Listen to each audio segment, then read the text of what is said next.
नमस्कार दोस्तों, सार्थक क्लासेस पे आप सभी का स्वागत है। चलिए आज के प्रश्नों की तरफ चलते हैं। जो महत्वपूर्ण प्रश्नों का संग्रह मैं लेके उपस्थित हुआ हूँ, उसका पहला प्रश्न है,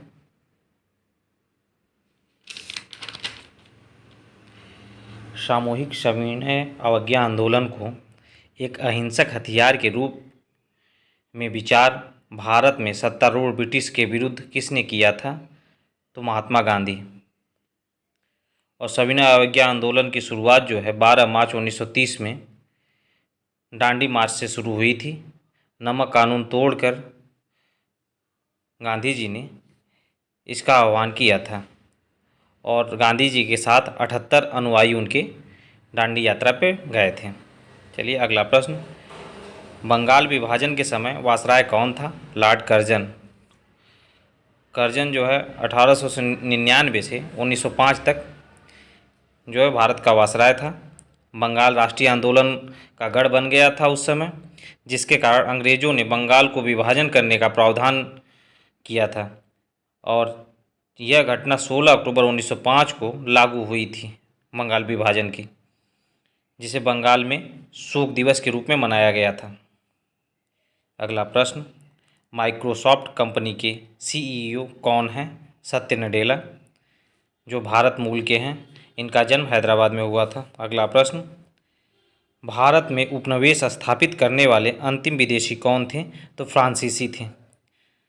ये सब 1664 में भारत में आए थे। अगला प्रश्न, कार्बन सिंक शब्द का मूल अर्थ क्या होता है? तो वनों का विनाश। और मुंबईयान नामक पद शैली के जन्मदाता कौन है? तो बाबर। और अगला प्रश्न, लोहा और इस्पात संयंत्र टिस्को कहाँ स्थापित है? तो जमशेदपुर। टिस्को का पूरा नाम है Tata iron and steel company limited. इसकी स्थापना 1907 में हुई थी। अगला, जलियांवाला बाग नरसंहार के बाद किसने अपनी नाइटहुड की उपाधि का त्याग कर दिया था? तो रविन्द्रनाथ टैगोर। जलियांवाला बाग जो नरसंहार की घटना हुई थी 13 अप्रैल 1919 में हुई थी। इसमें सत्यपाल और किचलू दो क्रांतिकारी थे जो पंजाब के क्षेत्र के थे।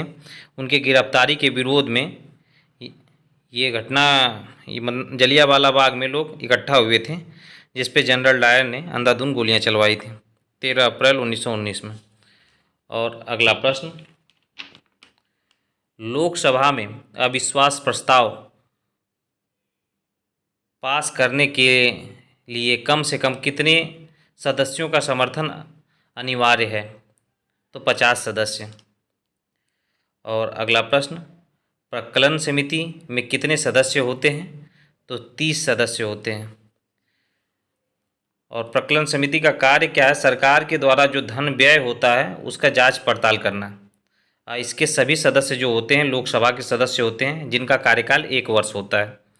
अगला प्रश्न, संविधान के किस अनुच्छेद के तहत पंचायतों में अनुसूचित जाति, अनुसूचित जनजाति हो तथा महिलाओं के लिए स्थानों के आरक्षण का प्रावधान किया गया है? तो किस अनुच्छेद में है? तो अनुच्छेद 243D में है ये। अगला प्रश्न, किसी राज्य में राष्ट्रपति शासन की उद्घोषणा को स्वीकृति हेतु संसद के समक्ष कितने माह के भीतर रखा जाना आवश्यक है? तो 2 माह के भीतर। अगला प्रश्न, केंद्र और राज्यों के बीच होने वाले विवादों का निर्णय करने की उच्चतम न्यायालय की शक्ति किसके अंतर्गत आती है?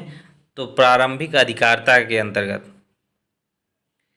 और अगला प्रश्न, किस संविधान संशोधन अधिनियम द्वारा भारतीय संविधान में 9वीं अनुसूची को शामिल किया गया? तो प्रथम संविधान संशोधन जो 1951 में हुआ था। और अगला प्रश्न, केंद्र शासित प्रदेश लक्षद्वीप के न्यायिक क्षेत्र का कार्य कौन सा कार्यालय या कौन सा न्यायालय, कार्यालय नहीं, कौन सा न्यायालय करता है? तो केरल उच्च न्यायालय। सभी केंद्र शासित प्रदेशों का मैं बता दूं आपको, तो पुदुचेरी का मद्रास उच्च न्यायालय, अंडमान निकोबार का कलकत्ता उच्च न्यायालय, दादर नगर हवेली एवं दमन एवं द्वीप का बम्बई उच्च न्यायालय, चंडीगढ़ का पंजाब एवं हरियाणा उच्च न्यायालय और दिल्ली का दिल्ली। और अगला प्रश्न, प्रतिजन जिसे एंटीजन कहा जाता है क्या होता है? तो रक्त में उपस्थित प्रोटीन। और अगला प्रश्न, मेंडल का आनुवंशिकता सिद्धांत किस पर आधारित था? तो लैंगिक जनन पर। और प्रकाश संश्लेषण कहाँ होता है? तो क्लोरोप्लास्ट में। जो पौधा का हरा भाग होता है उसे क्लोरोप्लास्ट कहा जाता है। और अगला प्रश्न, किस वायसराय ने कलकत्ता में फोर्ट विलियम कॉलेज की स्थापना की थी? तो लॉर्ड वेलेजली ने। 1800 ईस्वी में इसकी स्थापना हुई थी। और अगला, M.N. राय के नेतृत्व में ताशकंद में भारतीय कम्युनिस्ट पार्टी की स्थापना कब की हुई थी? तो अक्टूबर 1920 में। वाई सोशलिज्म या समाजवाद क्यों पर पुस्तक किसने लिखी है? तो जयप्रकाश नारायण। अगला प्रश्न, साइमन कमीशन भारत कब आया था? तो 3 फरवरी 1928 को। संवैधानिक सुधारों की समीक्षा के लिए 7 सदस्यीय साइमन कमीशन भारत आया था। इस कमीशन में कोई भारतीय सदस्य नहीं था, इसीलिए इसका विरोध किया गया था। और साइमन कमीशन का गठन जो है 8 नवंबर 1927 में किया गया था। और इसके अध्यक्ष जो थे सर जॉन साइमन थे। और भारत कब पहुंचा था? तो 3 फरवरी 1928 में। अगला प्रश्न, हिंदुस्तान रिपब्लिकन एसोसिएशन की स्थापना कब हुई थी? कब हुआ था? तो अक्टूबर में।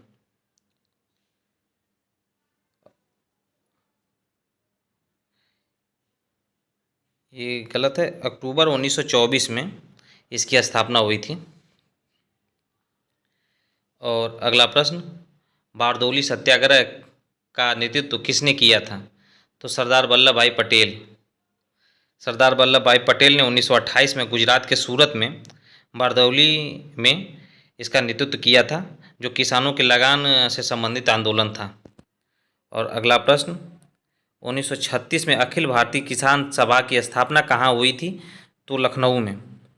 इसके अध्यक्ष जो थे स्वामी सहजानंद और महासचिव एन जी रंगा। और अगला प्रश्न, किस आंदोलन में महात्मा गांधी ने पहली बार भूख हड़ताल का प्रयोग किया था? तो अहमदाबाद मिल हड़ताल में। ये घटना जो है 1918 में हुई थी, जिसे मिल के मजदूरों को प्लेग का बोनस ना मिलने के कारण ये हड़ताल की गई थी। और अगला प्रश्न, मंगल पांडे किस इन्फेंट्री के सिपाही थे? तो वो जो थे 34वीं नेटिव इन्फेंट्री के सिपाही थे। और मंगल पांडे का जन्म 19 जुलाई 1827 में हुआ था। और ईस्ट इंडिया कंपनी के सेना में वो शामिल हुए थे 1849 में। और 1857 की चर्बी का जो प्रयोग हो रहा था कारतूस में, उसके विरोध में इन्होंने अंग्रेज़ों के खिलाफ अपनी आवाज़ उठाई थी। और बैरकपुर में इनको फांसी लटका दिया गया था 8 अप्रैल 1857 में। अगला प्रश्न, औरंगजेब ने किस राजपूत राजा को शिवाजी से युद्ध करने के लिए भेजा था? तो जय सिंह को। जय सिंह और शिवाजी के बीच 1665 में पुरंदर की संधि हुई थी। इसको आप ध्यान दीजिएगा। अगला प्रश्न, बिंदुसार ने विद्रोहियों को कुचलने के लिए अशोक को कहाँ भेजा था? तो तक्षशिला। और अगला प्रश्न, मौर्य काल में नियुक्त अधिकारी रज्जुक का कार्य क्या होता था? तो न्याय एवं राजस्व संग्रह। ये आज के डीएम की भांति एक कार्य करता था। इसके पास 2 अधिकार थे, न्याय और राजस्व संग्रह का। और अशोक के चौथे अभिलेख में इसका वर्णन किया गया है। अगला प्रश्न, अंग को मगध में किस शासक ने मिलाया था? तो बिंबिसार ने मिलाया था। बिंबिसार ने अंग के राजा ब्रह्मदत्त को पराजित कर उसे मगध में मिलाया था। अगला प्रश्न, लेप्चा जनजाति का संबंध किस राज्य से है? तो सिक्किम से है। सिक्किम में इसे रोंग के नाम से भी जाना जाता है, इसको भी ध्यान दीजिएगा। अगला प्रश्न, किस घाट को सह्याद्री के नाम से जाना जाता है? तो पश्चिमी घाट को। इसके अंतर्गत जो है महाराष्ट्र, गोवा और कर्नाटक का तटीय भाग आता है सह्याद्री क्षेत्र में। और अगला प्रश्न, पाकिस्तान के साथ किन किन राज्यों की सीमा लगती है? तो पंजाब, राजस्थान और गुजरात, और जो केंद्र शासित प्रदेश है जैसे जम्मू कश्मीर और लद्दाख, इनकी सीमा लगती है। अगला प्रश्न, नील नदी का उद्गम स्थल कहाँ पर है? विक्टोरिया झील, विश्व की सबसे बड़ी नदी है ये, इसको ध्यान दीजिएगा। अगला प्रश्न, पारामारीबो किस देश की राजधानी है? तो सूरीनाम की। सूरीनाम ये दक्षिण अफ्रीकी मूल का देश है जो उत्तरी किनारे पे बसा हुआ है दक्षिणी अमेरिका में, दक्षिण अमेरिकी मूल का देश है ये। और अगला प्रश्न, कौन सी नदी ब्राज़ील एवं पैराग्वे की सीमा का निर्धारण करती है? तो पराना नदी। ब्राज़ील की राजधानी अगर पूछ दे तो ब्राज़ीलिया, और पैराग्वे की राजधानी पैराग्वे।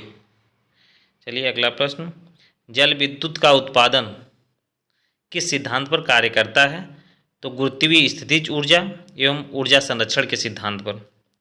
अगला प्रश्न, ऑडियोमीटर से क्या मापा जाता है? तो ध्वनि की तीव्रता।